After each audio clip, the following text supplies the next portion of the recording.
धर्मपुरी नावाचे एक गाव. गाव तसे लहानसे, मात्र गावाला इतिहास होता. गावाभोवती तटबंदी होती, अनेक बुरुज होते. गावात एक अतिशय सुंदर असे महादेवाचे हेमाडपंथी मंदिर होते. अतिशय मनमोहक अशी शिल्पकला त्या मंदिरात बघायला मिळत होती. सुंदर अशा मूर्ती त्या मंदिराच्या भिंतीवर आतून बाहेरून नटलेल्या होत्या. त्या मंदिरात शिवदास नावाचा एक भक्त राहत होता.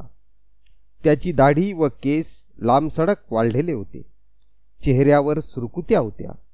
सर्व केस पिकलेले, पांढरे शुभ्र. तो कोणाशीही बोलत नसे, कोणाकडे जात येत नसे, कोणाला काही मागत नसे. कोणी काही दिले तर घ्यावयाचा, मिळेल तेवढ्यावरच गुजराण करायचा.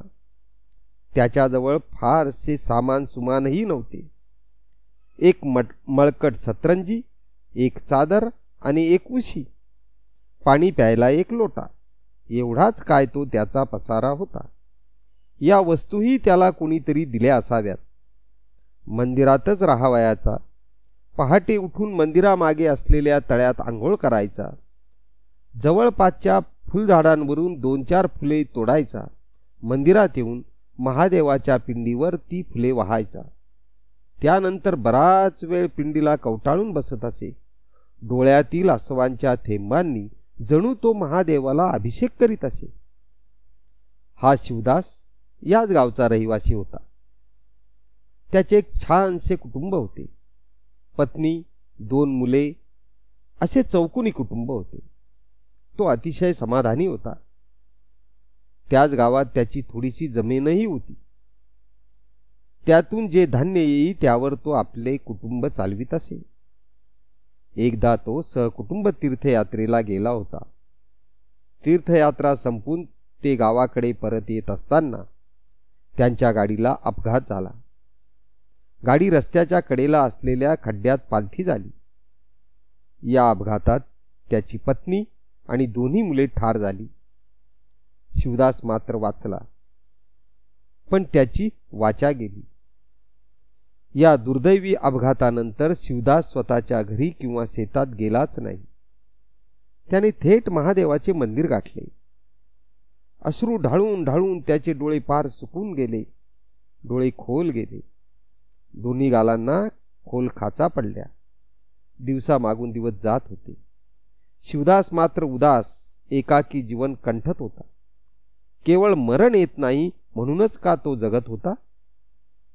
त्याच गावातील एक गणेश नावाचा मुलगा दररोज नित्यनेमाने महादेवाच्या दर्शनासाठी मंदिरात येत असे. त्याने शिवदासला पाहिले. सुरुवातीला गणेशाने फारसे लक्ष दिले नाही, पण हळूहळू शिवदास बद्दल त्याच्या मनात कुतूहल निर्माण झाले. कोण हा?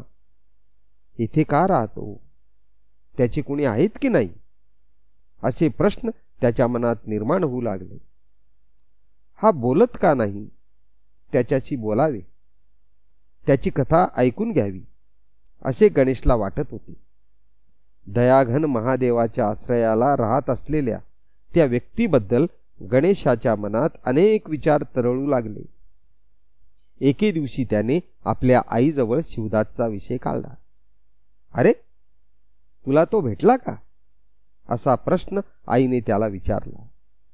आईने गणेशाला त्याची सर्व करुण कहाणी ऐकविली. ती हकीकत ऐकून गणेशाच्या मनात त्याच्याबद्दल अतीव प्रेम निर्माण झाले. त्याला भेटत राहावे, त्याला मदत करावी असे एकसारखे त्याला वाटू लागले. दुसऱ्या दिवशी तो महादेवाच्या मंदिरात गेला.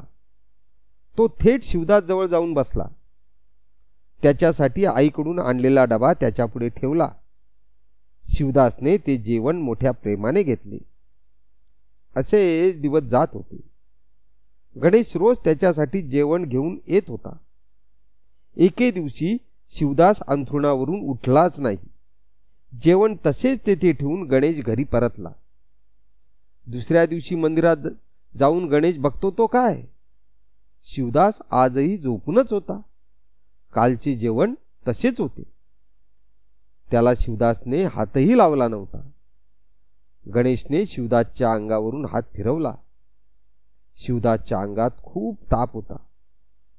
त्याचे डोके ठणकत असावे हे त्याच्या चेहऱ्यावरून जाणवत होते. गणेशने गावातील वैद्यांना बोलावून आणले. वैद्यांनी त्याला तपासले. हा मुदतीचा ताप आहे, जपावे लागेल असे वैद्य म्हणाले. काही औषधे दिली. गणेश दररोज वैद्यांकडून औषध आणून शिवदासला देऊ लागला. त्याच्यासाठी पिठाची कांजी, नारळाचे पाणी, कधी कॉफी, दूध, चहा आणू लागला. त्याची मनोभावे तो सेवा करू लागला. शिवदासचा आजार काही बरा होईना. शिवदासने अन्न, पाणी, औषध घेणे बंद केले. एके दिवशी गणेश मंदिरात गेला. शिवदासला हाक मारली. शिवदासची हालचाल नव्हती. तो जवळ गेला. त्याला हलवून पाहिले. शिवदास लाकडून पडला होता. त्याचा श्वास थांबला होता. त्याची प्राणज्योत मालवली होती. गावकरी जमा झाले. शिवदासची अंतिम क्रिया करण्यात आली. सारा गाव हळहळला. गणेश सुन्न झाला होता. तो हमसून हमसून रडत होता. त्याच्या वडिलांनी त्याची समजूत काढली. सर्वजण घरी गेले. रात्र झाली. शिवदासने दिलेली काठी जवळ घेऊन गणेश शोक करीत बसला. शोकाकुल अवस्थेतच गणेशने ती काठी जमिनीवर आपटली. त्या सरशी काठीची मूठ निखळून पडली. त्यातून एक लांबच लांब धातूची चकाकणारी कांडी बाहेर पडली. ती सोन्याची होती. घरातील सगळ्यांना आश्चर्य वाटले. 5-6 तोळ्याची ही कांडी होती. शिवदासने का बरे दिले असावी? काही असो, हे सोने आपण दान करावे असे गणेशच्या आई वडिलांनी ठरविले. जवळच्याच गावी एक अनाथाश्रम होता. त्या आश्रमाच्या मदतीसाठी हे सर्व सोने त्या कुटुंबाने दान दिले. सत्पात्री मिळालेले ते दान सत्पात्री देऊन ते कुटुंब धन्य झाले. धन्य तो शिवदास आणि धन्य तो गणेश.